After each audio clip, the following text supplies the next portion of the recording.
Good evening, everyone. I'm Madeline DiNono, Chair of the Board of Directors for the TV Academy Foundation.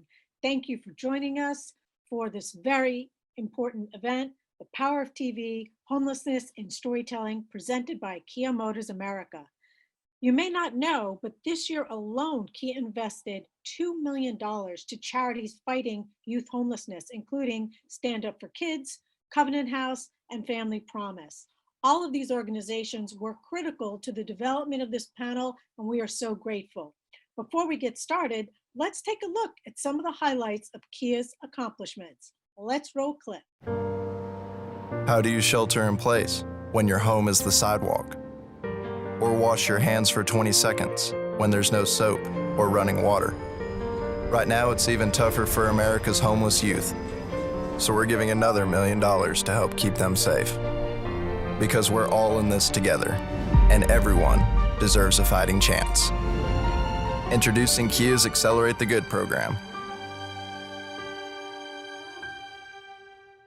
Thank you so much, Kia, for all that you're doing. So here are some of the facts. According to recent research, each year 4.2 million youth and young adults experience some type of homelessness. Of that, 700,000 are unaccompanied minors, meaning that they're not with a parent or a guardian. And with COVID, disasters from climate change, and a troubling economy, these numbers are increasing. The TV Academy Foundation's Power of TV series is grounded on the premise that TV has the power to not only amplify issues, but to serve as a means to influence systemic change. As storytellers, we must challenge our role to not only dispel negative stereotypes, such as the depictions of this community as being uneducated, jobless, or uneducated, but also to spotlight how vulnerable and underserved they are, especially our youth, all with the goal of creating opportunities for systemic change. So we're extremely excited to have an esteemed panel of content creators and subject matter experts to share their insights, which will be moderated by the one and only longtime partner, David Ambrose, who is the Executive Director of Corporate Social Responsibility at the Walt Disney Company. David is also a co-founder of Foster More and a mayoral appointee for the city's Planning Commission, where he has worked directly on issues related to homelessness and affordable housing in Los Angeles. Joining David also is the award-winning David Makes Plan and the talented writers Lucian Christian Adderley and Bird Wilson. And then also joining us from Emmy Award-winning show This Is Us is co-executive producer Kay Oyegun and writer Lyric Ross. And rounding out our panel, we are thrilled to welcome two subject matter experts who work on behalf of homeless youth and families every day at Lily Blair. We have Lily Blair from Family Promise and Kevin Ryan from Covenant House. David Ambrose, take it away. Thank you, Madeline. And first, let me just thank the Television Academy. I've always wanted to say that, but haven't yet had the opportunity. But want to thank them for this incredible series and for the chance tonight to be amongst this group. I have a real passion for this topic. I myself spent 11 years homeless growing up in New York City, and that was before entering the foster care system. I have spent a good part of my life trying to make sure that kids like me and my siblings have a different outcome. And I think the power of stories is unparalleled in creating social change. So I'm excited to have this conversation because representation is vital and important, and stories can change hearts and minds, as the stories we're going to talk about tonight are doing. So I think when we think about homelessness, we think about the people we drive by, the tents, the encampments, and we think about it. I always think of something in two dimensions. But the reality is homelessness, and especially youth homelessness, is invisible. The reality of the day-to-day of folks that live on the streets is something that most of us don't know about or experience. And in particular, youth homelessness is a crisis, not just because of the homelessness, but because of the moral statement it makes that we allow young people, children, to exist in this situation. I want to start with our experts, Kat and Kevin. I want to ask them if they can help us anchor the conversation in what are the causes and reality of homelessness for youth and families. And I'm throwing it to both of you. Maybe Kat, because you showed up first in this visual simulation that is the Matrix, to share just a little bit of your insight as an organization. Then Kevin, what you also think to that question. So Kat, take it away. So the reality for families who have children in their care that are experiencing homelessness is they are invisible, and they're invisible by design because parents are concerned for the safety of their children. They're fearful that if they let people know that they're unable to provide for their kids, that they're going to lose their children. And so on the days that they knock on our doors or they call us, they are literally faced with, is today the day that my children are better off without me? And to hit that level of despair before you can reach out for help means that we've built a system that doesn't embrace families with children, it doesn't embrace youth, and it doesn't support them through their crisis. Yeah, one of the things that I say a lot at Covenant House is that the least interesting thing about our young people is that they face homelessness. They're actors and artists and writers and students and rappers, and 95% of them are comedians. And the most interesting thing about them is the overcoming, is the way in which they rise up and stretch and aspire and inspire everybody who is in their circle. And their stories are as varied as our stories are. There just isn't a single story about a young person facing homelessness. There are young people who are trying to make a go of it underneath the boardwalk in Atlantic City, the Underwood Motel. There are young people on the streets of Hollywood who are bringing food to chronically homeless adults near Bancroft Middle School.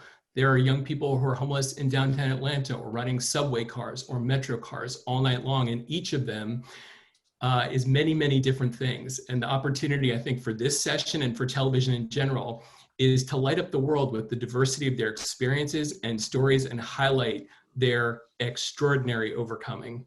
Yeah, I truly believe I want to be you when I grow up, Kevin. And I You want to gain 70 pounds and lose all your hair? I'm going to stay seated so you can't see that I'm actually not wearing pants. But listen, I think the work that Covenant House does is nationally renowned. And I know that we are a supporter for my day job when I'm not moderating. And I think you both do incredible work. And thank you for that grounding. Kay, I want to next turn to you. This Is Us truly from day one has been one of my most favorite shows, and not just because it features foster parents or foster youth stories, but it shows the challenges of Deja's mother, Sean, what she faced as a single mother who could not make ends meet and find a safe place for herself and her daughter. I think it talks about what we think of, or what I think of as a criminalization of poverty. Eventually, it leads Sean to allow her daughter to be adopted by a foster family that has opened their hearts to her. Can you talk to us about why it was important to show that aspect of Deja's past and her mother's love for her? How did your writer's room approach the development of Sean's story? Yeah, I mean, thank you so much for inviting me, for being here. Hi, Lyric. Thank you guys. This is unbelievable work. I was so incredibly honored to be asked to do this. As far as our show and its DNA has always been about sort of adoption and extended families and sort of untraditional families and how family structures happen. And we knew that we always wanted to sort of not only tackle the way in which one of our lead characters, Randall, was adopted, but also what a foster system looks like with an older child and how that process goes. And I think for us, no matter what, we're always trying to find the human in everyone and the truth in every situation. And I think to your point, it's so easy to demonize, it's so easy to criminalize, it's so easy to other people's experiences that you don't know. And we always like to take a specific lens. I always sort of, that particular storyline in that world, in that episode, that was Lyric's first season on the show. And she had been with us for about 3 episodes before we were all of a sudden like, so we love you. Here's an hour of television built around you. I hope that's cool. And so, and she knocked it out of the park. I was 11 years old when my mother, my brother, and I became homeless. We were homeless for about 1.5 years. We went from sleeping on, family and relatives' floors to sleeping in a car, and then sleeping on friends of family and relatives' floors, before my mother was able to move from working at a gas station to finally getting into nursing school. And so for me, understanding that sort of 11, 12, 13-year-old little girl, a little Black girl who already sees the world in a particular way, and then now being, waking up at 4 o'clock in the morning and being bused to the area where my school was, and knowing that people go to prison for what my mother was trying to do for myself and my brother, trying to keep us in sort of a good school system, and understanding that it was circumstance as opposed to sort of like human weakness that sort of caused that to happen, is something that's always been very passionate for me, something that's always been very important to me. And so sharing that story with Deja and her mother, Shauna, and sort of exploring what sort of systemic injustice, systemic inequality looks like from an individual level, from an individual experience, what circumstances, and one slip up of a bill, it's just sort of, it's a snowball effect, and it really does sort of add up. And then you find yourself, I always say, like, you're one conversation, one unfortunate incident away from sort of that happening to anyone. And so honestly, it's if not for the saving grace of the Lord, it's just one of those things that everyone could be in a position like that. So for us on a show, our spectrum is so wide. And so we wanted to touch on what different kinds of additions and growing of a family look like. And Shauna and Deja happen to be our sort of gift of a way into that storyline. I think it's beautiful. And I always think that we need some sort of national coming out movement for those of us that have been touched by homelessness. Because I think people walk around with racist or classist or ignorant assumptions about what it looks like. And they think of they think of us as disposable. And with the right investments like the Kat and Kevin make, and other organizations that I'm sure you touched in your journey, we can become fully contributing members of society. And we're lucky that we have a lot of people with power like yourself to tell those stories, as well as a large number of college educators who I always think of as the factory. They're making the tools. So hopefully through this, they'll gain some learnings and inspiration to produce people like yourselves with your careers to continue to tell that story. So thank you. Thank you. And if you ever need a PA on your show, you are you'll be more than a PA, so don't worry about that. On that note of selflessness, Lyric, total shout out there, a whole hour of television. Your character, and I truly feel this way personally, they wrote this on a great sheet of paper, but it's so from my heart as well. I think your character humanizes homelessness and foster youth for many viewers and speaks to those of us who've gone through that journey.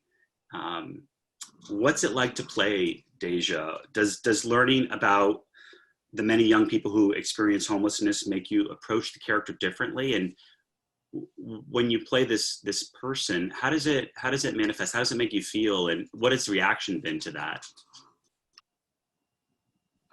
Wow. Well, playing this character, especially in those moments, it was definitely very interesting for me because, of course, I've never been through anything like that.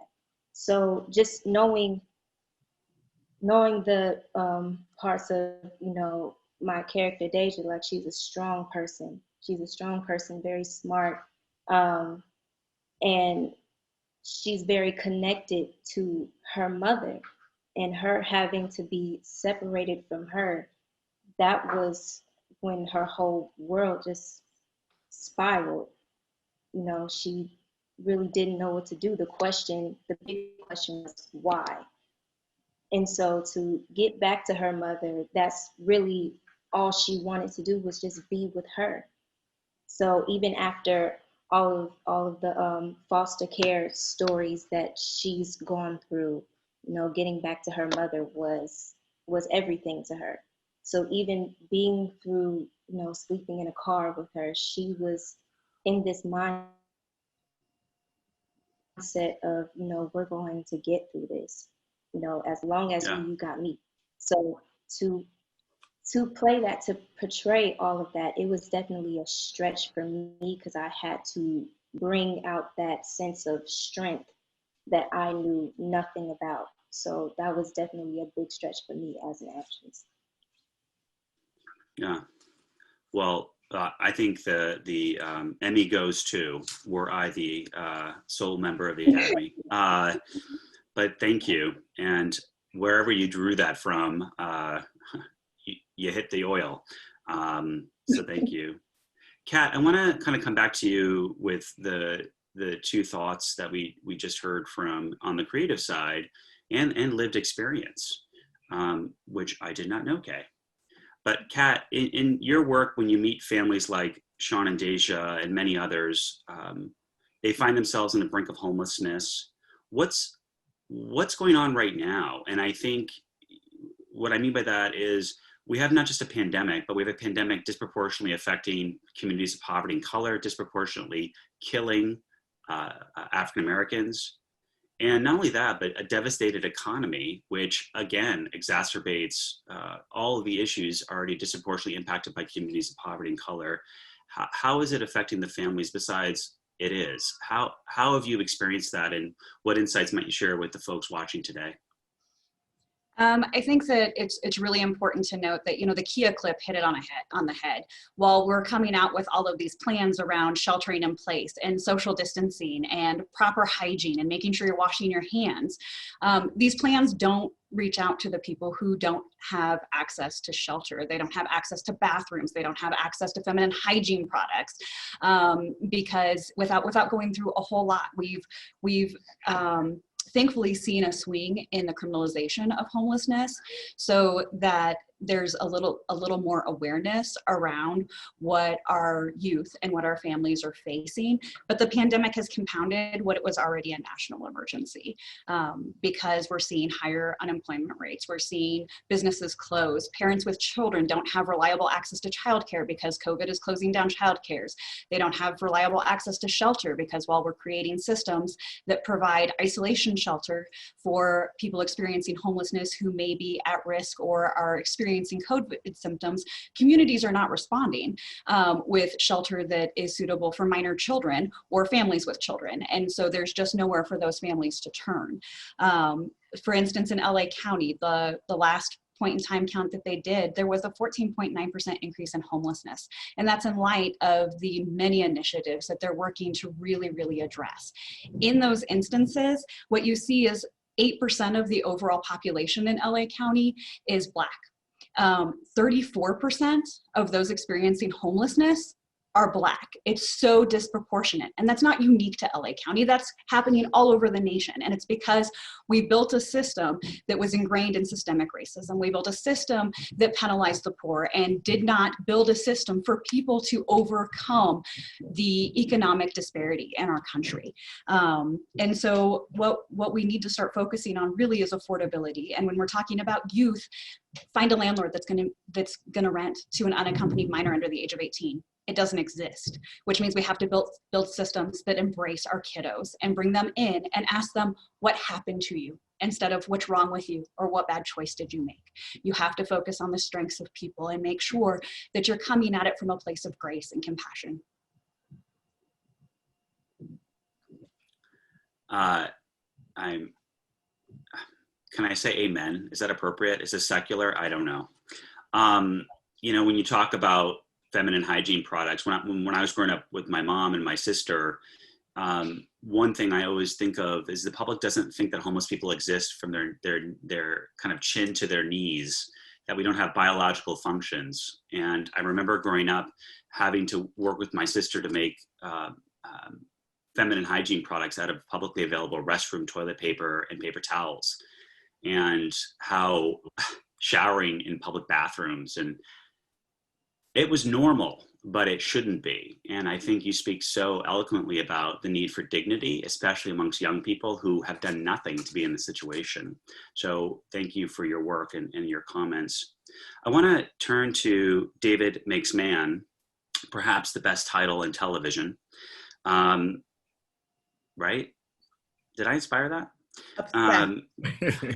Just the best. Bird and Lucian, in David Makes Man, we meet characters who experience abuse at home and must leave home, characters who find themselves without a shelter as a storm approaches, and David, whose mother struggles to provide just the most basic necessities. Housing insecurity seems to be a central theme. How does your writer's room approach all of these topics? How do you think about them, and what influences come into your work? And I'd open it up to Bird and Lucian, however you want to both answer that. Okay.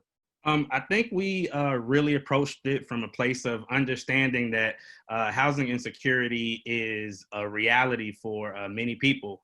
And our main character, David, is a prodigy who is dealing with both the hurdles of poverty and racism. So we wanted to make sure we do is show how that insecurity happens in different ways. So we have characters like Saren, who is kind of the opposite from David in his living situation, where he lives in a nice house, but that house is untenable because of abuse in many different ways. And so we get to show how he, as a young person, the obstacles that he has to go through and just become in getting out of that situation. So it's just showing it in just showing it in different ways, and also just making sure that we're taking into account the things that combine to make these problems worse, whether it be being Black, being a young person, being gay or transsexual. I think it's just about showing that, but also making sure we're humanizing these people and showing that it is not all of their story. They live full, beautiful lives in spite of these things. Very much so. I echo what Bird has said. And then also it's just the fact of making sure that we see people as human before we necessarily see them as homeless, you know? And a lot of times that's what happens. We end up with these stereotype situations where we think about the person's circumstance without thinking about the person that's living in the circumstance, and what we can do in terms of getting to that point of compassionate empathy rather than sympathy.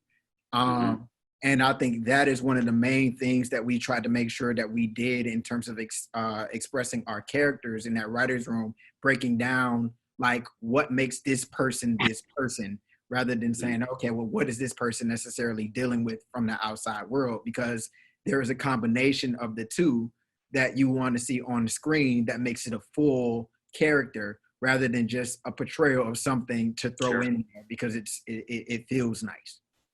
You know, it just what you said, Kevin, it reminds me of your earlier comment that homelessness for a lot of the people that you serve, if not all of them, is the least interesting aspect of their personality. It's interesting that through line is kind of what you were saying, guys, about portraying the full person and not what happened to them. I think humans are not a collection of what occurred to them. So I think it's a very powerful statement. I want to stay with you guys just for another question. David Makes Man presents a compelling image of the vulnerabilities of youth. Miss Elijah creates a space to support trans youth who are homeless. Star Child finds shelter here. Talk to us about the reality of trans youth being forced out of their homes. How's that impacted each of your perspectives about the unfolding of this narrative? Well, the interesting thing about that is we were actually so Star Child is actually introduced in one of the episodes that we were writing. And so we wrote that episode with Terrell, and Terrell was the one that introduced us and challenged us to go and do the research. And so oftentimes we don't have the knowledge, but if you don't seek the knowledge, you know, and you're ignorant by choice, then that's on you. So within that journey of writing this character, we had to go and do that research. We had to go and find what was happening in terms of things that we're dealing with, that intersectionality between being homeless and being trans, and also being Black and being youth. Like, there are so many different things within that character. However, we didn't want you to see Star Child and just feel for Star Child in terms of, like I said, sympathy. You know, is more so from the standpoint of compassionate empathy to get you to the point where you want to do something, that you want to take action, you know, rather than just saying, oh, okay, well, woe is me, or look at that character from that perspective. And I think one of the most beautiful things we discovered while researching that we didn't know as much about was that community, that ball culture, that culture that's able to send Star Child to stay in the Ville with Miss Elijah, and how people who are in need, even in the most desperate situations, create a space for others. So there was also room to show that beauty. Yeah, we often talk about the fact that sometimes you don't necessarily find home in a place. Sometimes you can find home in a person. Uh, I mean, that's a really deep statement. And I think that's what all of us seek, chosen families. Kevin, studies show that LGBTQ plus youth are 120% more likely to experience homelessness than non-LGBTQ plus youth. We know that these rates are even higher for trans youths. Talk to us and share a little insight on the impact of homelessness on LGBTQ youth, in particular. Also, maybe if you tease out a little bit more information on the impact for trans youth. Yeah, I mean, there's no question that LGBTQ young people are overly represented among youth who experience homelessness, and that is because so many of those kids get kicked out of their homes. They are told repeatedly that they're broken, that they don't fit in, that they are not enough, and that message just plays over and over and over again in their heads. It's as if all the different timbres and resonances and pitches of the voices of their lives just smack right into one voice. It's their voice, and they feel not enough. And so they hit the streets and they're looking for safety, but they're also looking for community. They're looking for a place to be accepted. And it is why it is so critical that we don't think of the solution as just more safe, affordable housing, which is key. There is no question about that. But it is also about raising a generation of young people to celebrate themselves for exactly who they are.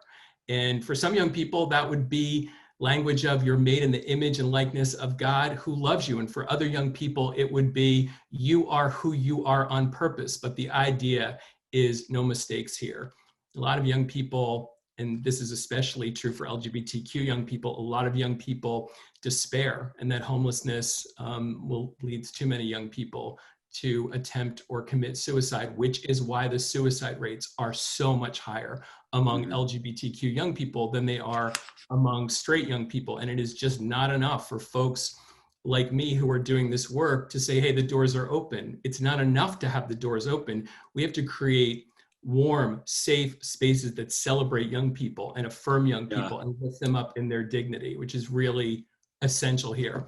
There's a scene in The Color Purple in Alice Walker's Pulitzer Prize winning novel in which Celie, the main character, is walking through a field. And at this point in her life, she is despondent and suicidal. She has had her children ripped away from her. She herself is serially raped on a regular basis, and there is no joy in her life, but she is in the company of Shug Avery, who is kinetic and magnetic and electric and has just lit up Celie for the first time. And Celie is a little smitten, and Shug looks at the field of flowers and says, I think God gets pissed off if we walk by the color purple and we don't notice. And Shug in that scene is talking about Celie and the flowers. Alice Walker is talking about Celie. And that's the invitation for all of us. The Color Purple are all these folks who get overlooked, who live in the shadows, and who themselves are so extraordinary but don't get noticed. And this is what television does better than any other medium. It's the noticing. It's the representation and the storytelling. And just last quick thought, this is more essential now than ever before because COVID has us pummeled, because folks are feeling beat up and stripped of their liberty, and our friends and family have died, and people are losing hope. But love has something else in mind. Hero helpers all across this country, doctors, nurses, postal workers, grocery store clerks, and young people overcoming homelessness are on the front lines, loving, accompanying, lifting up. We need these stories of optimism and encouragement to lift the nation right now. The stakes have never been higher. So 2 thoughts, and then Kay, I want to come back to you for a second. So first, Avenue Q, perhaps the best musical ever. God Don't Make No Trash, if you remember the musical, and I think that's what you're saying, which is there are no mistakes. The universe or God or whoever or whatever you believe in, these people, all people, are beautiful in their own way and add value. The other thing that I think is a through line that all of you have said in some way, shape, or form is pity versus empathy. Pity is not worth much. Empathy and action are really what you're all kind of saying, which is move beyond the drive-by pity and move into action, which could be anything from taking someone in, devoting your conscious, to donating, to being in a writer's room and telling these stories. Kay, I want to come back to you and Lyric, because I think what Kat and Kevin have said is really interesting to me and is manifest in trans youth, but really you both touched upon intersectionality. I think people are kind of put in boxes, right? So you're a woman, you're a Black person, you're this, you're allowed to be one thing. And then people act or judge accordingly. And what you're speaking to, I think, in this conversation is intersectionality, is that, you know, ethnicity, origin, religion, gender, sexual orientation, all of these things intersect to kind of manifest into personhood. And when you're doing storytelling, how do you think about intersectionality? How do you avoid maybe the traps of, you know, the simplistic two-dimensionality of telling the story of X? It's really much more complicated than that. How do you think about that as a person with lived experience, and also candidly someone who probably sits in a couple different buckets yourself? Yeah, I mean, gosh, it's such an odd question because because it's sort of like, how do you not? You know what I mean? Like, how there's no way not to, if that makes sense. It's just sort of I'm always so grateful to whenever I meet other creatives and other writers who sort of exist in different spaces, and it's just sort of like you're bringing yourself to the table, you're bringing the collective of all your thoughts and all your experiences to the table, and you're creating something that you all can sort of be proud of and stand behind. So I mean, when I think of identity, myself, my identity is just, I'm a child of God first, and then everything else after that. But it's just sort of like when you parse that out as you're telling stories, I think just like Lucian said, it's like you're looking at people first. It's just sort of like, and from a purely storytelling point of view, you're like, person A wants B. How does person A get B? What are in the way for person A to get B? So it's like we go there as craftsmen, you know what I mean? And then we put in the human on top of that, and then we put in the truth on top of that. And so I genuinely don't think there's any way to write outside of that. And anyone who may not have had these particular experiences, but who wants to tell these stories, you always have to say, put yourself in any of these positions, and how would you respond to any of them? And I think that's what goes to empathy, because the minute it affects you, the minute it's your home, your family, your life, any of those things are in threat, in danger, in opposition in some way, all of a sudden you care. And so if you're writing from that point of view, it'll always, come through. Yeah. Lyric, did you want to add anything to that? I don't know if I could. You got this, Lyric. I do want to say, and I know I talk more, but about just young Black people going through this, and how they are pretty much stereotyped to the point where somebody will walk past them and they're sitting on the street, and somebody will look at them like, oh, they probably deserve to be here, or they probably did something to be wherever they got. And it's like everybody has a different story. We never know what happens in somebody's life. So for you to look at somebody and see the color of their skin and see their gender or how they look or how they walk or anything to make you feel like they did something wrong, with you not knowing them as a person, with you not knowing their story, their history, that happens so much, and we don't even know it. There are so many people who will walk past these other homeless people. It could be anybody, really, even if it's not a black kid, you know, they can walk past somebody and just sit there, not even sit there, but like walk away like, no, I'm not helping them. It's not, what is that going to do? This is their fault, Yeah. you know? So that's definitely something that I would really love to change. So these stories, um, this is what needs to happen. You know, entertainment is on TV. Entertainment is music. We need to put more of this stuff in entertainment. This is what people pay attention to. So to bring awareness to that is extremely important for people who stream, for people who listen to music, for people who watch people dancing, any type of entertainment. We need to put more of this in that. Yeah. Lyric, you know, that's just so keen. I think that's such spot on, especially the invisibility part and the assumption of blame or deserving. You know, as if this is a choice, or we deserve domestic violence, which leads women with children to escape to homelessness, or trans youth who are suffering abuse, who, to get out of that, find themselves doing survival sex or something on the street. I think that is such a keen insight.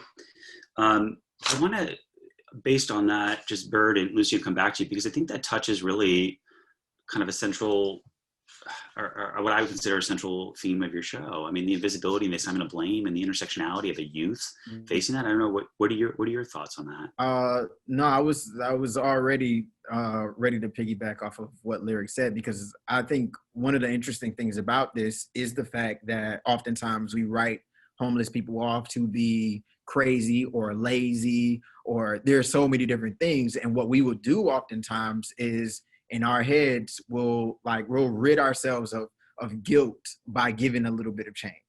And after we give that little bit of change, we're like, okay, well, I did what I was supposed to do.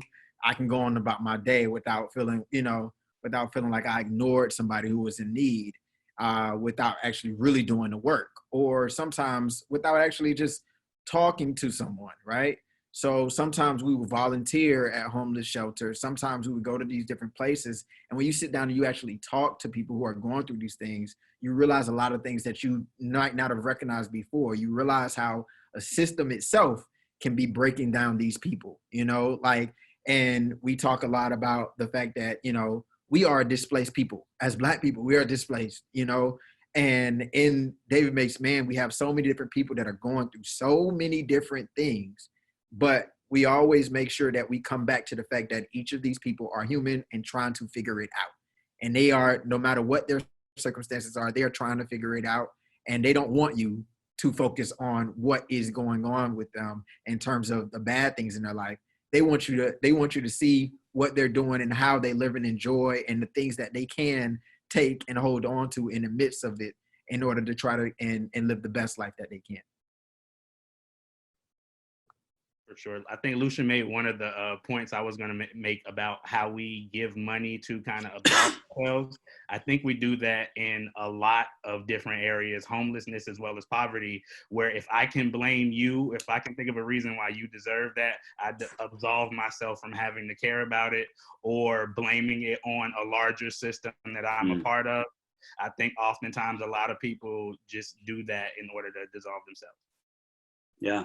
I mean, I think we've collectively taken a machete to the social welfare safety net, criminalized poverty, exacerbated racial inequalities in all of the systems, and then point fingers. I want to acknowledge we have just a few minutes left, and I want to kind of do whoever wants to respond. I think we have an audience of educators that are educating producers, directors, writers, actors. We have a ton of folks in the industry watching today. We have policymakers. We have my mom. So when you think about this, just kidding. When you think about this audience, what, and the premise of the power of television, this idea that TV, as you said, Lyric, can make the invisible visible, can infotain, and through storytelling, the spoonful of sugar that helps the medicine go down, hopefully change people's behaviors. What stories are yet to be seen? What stories do you want to see on TV? What things might not you get to in your own writing and these shows that you're working on? And I would even say to our public advocacy experts, what should we focus on? And so I'm going to throw that open and just acknowledge we have a few minutes left. So I would throw it open and see who wants to jump in on that.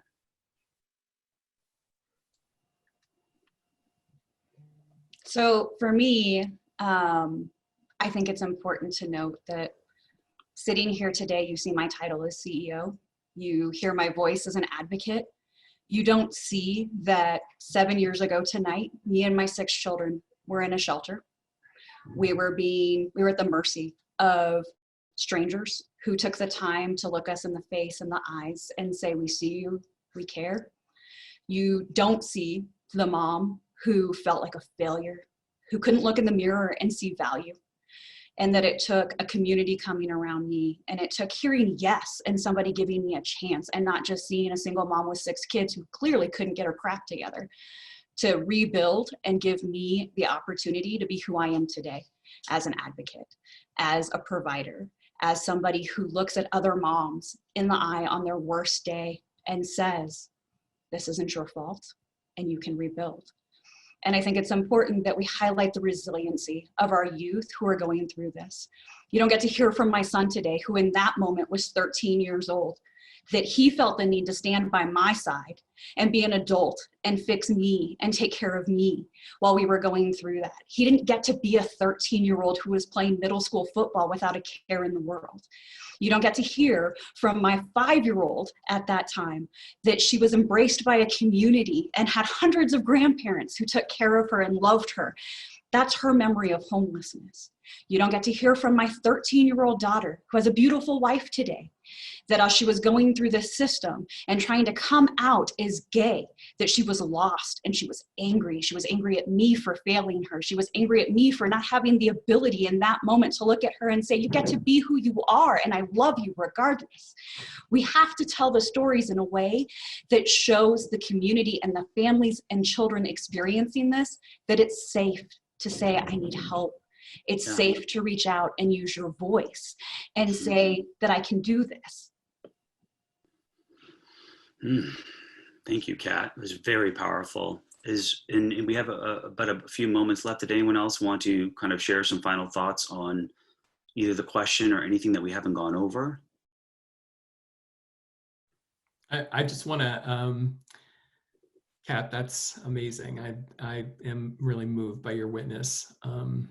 I want to tell a 30-second story about a young person who was at Covenant House at 41st and 10th in Manhattan, struggling to get by. And not quite 5 years later was 5 blocks away, bowing 8 times a week on a Broadway stage at the Book of Mormon. And I watched him one night come out, and people were clamoring for him and his colleagues' signatures. And he was the same. He was the same talented, really extraordinary artist that he had always been, but the world had changed around him.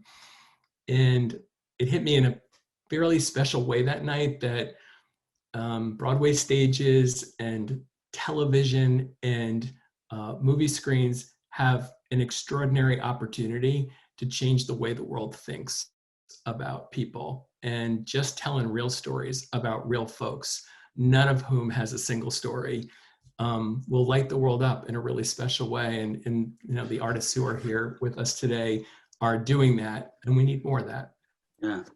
Yeah, I mean, and to piggyback off, I was just going to piggyback off of that. I think that for everyone who's listening and the educators and the people who also have green light power, I'll say I'm a massive fan of David Makes Man, and it's a show that takes a look at that community that you were talking about, Kat. It takes a look at it from the point of view of this young man. And so it's a story that if Terrell did not have the opportunity to sell the show to own, and you know, the folks over there weren't gracious enough and understanding and open-hearted and also could see the vision, they wouldn't have taken that gamble and greenlit the project. I'm always so grateful for the fact that the story that we're telling is through the point of view of a 13, now 16-year-old girl. So it's one of those things where it's take a chance on these kinds of stories. When you see them, take a chance on them, because a lot of times people are very hesitant whenever they see anything that might feel other, might feel too raw, might feel too specific, might feel too anything. And then we always hear to this, it's like TOO, then something else. And so it's sort of asking the people who have the opportunity to not only share these stories and show these stories and watch these stories, to really take a chance on these stories. And I think that we definitely, I know for the people who are on this, we're going to continue to tell our truth and push. And I love the fact that you guys said that, like, he was like, you guys have to do the research on this, because it might not be your demographic, but you got to know that in order for you to write it. It's like the work will continue to be done, but until we get our own networks and our own streamers and all that kind of stuff, it's like we are at the behest of people who greenlight. And so it's really just to sort of tell the studio executives, the studio heads and all of the folks, it's just sort of like, read these stories, hire these writers, put us in rooms, greenlight these shows, and we will get more of these stories, because the people who have experienced them and the ones who are doing the research to know more are writing them. Like, that's just what's happening. Yeah, I mean, Kay, it's the too depressing. That's what I get. Oh, how do you do what you do? It's so depressing. I sit on the 50-yard line of the most miraculous transformations of the human spirit that anybody has ever seen, and I get to do it every single day. There is nothing depressing about it. It can be heartbreaking, but it's ultimately heart-opening. Oh, and that's the other thing. There's so much joy there. There's so much joy there. So much. David gets to fall in love. David gets to find himself. Deja gets to fall in love. Deja gets to find herself. These stories have an arc, and like allow them to sort of be explored in both their dark, horrifying places and also their beautiful, joyful places. Let them exist. And that's the truth of it. Yeah. Amen. I'm verklempt, which is my good way of saying that I think you guys have said it all. Is there anything the other panelists wanted to add just in closing thoughts before I wrap up? This has been wonderful to hear. Yeah. Sure. Yeah, thank everybody here for sure. Yeah. I'm struck by the number of people on this panel that have experienced homelessness. That is very moving and powerful to me. So I want to just thank you all for being a part of this conversation, and just kind of highlight some of the things that I'm taking away, which I'm going to start in reverse. These stories are human stories, and greenlight human stories. The audience will come. I think the to comment is something that will stay with me for a very long time. I hear that in all areas of my life. You're to this, you're to that. Never mind greenlighting TV shows. I'm just the right amount of everything that makes me me. And I think those stories and your stories are the ones that I want to tune into. And so I think when you're educating these folks for our audience, I think it's be fearless, whatever your role is. The fearless storytellers or facilitators or cinematographers are the ones that are going to succeed ultimately. We're all bored with Leave It to Beaver. We want these complicated stories because they're human stories, and that's, I think, what makes good content.